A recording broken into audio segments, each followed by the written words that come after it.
ఇక అర్ధరాత్రి తమిళనాడు ఎక్స్‌ప్రెస్‌లో మంటలు చెలరేగాయి. వరంగల్ జిల్లా మహబూబాబాద్ దగ్గరలో తాళ్లపూసపల్లి రైల్వే స్టేషన్‌కు సమీపంలో ఈ ప్రమాదం జరిగింది. లాస్ నుంచి రెండో భోగిలో షార్ట్ సర్క్యూట్‌తో మంటలు వ్యాపించాయి. అందులో ఓ ప్రయాణికుడు చైన్ లాగి ట్రైన్ ఆపాడు. ఆర్‌పీఎఫ్ సిబ్బంది వెంటనే మంటలను ఆర్పడంతో పెద్ద ప్రమాదం తప్పినట్లయింది.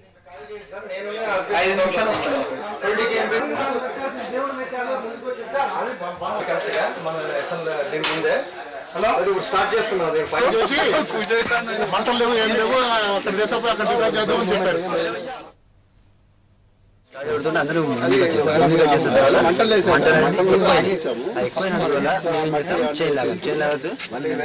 వచ్చేసి చాలా హెల్ప్ చేశారు.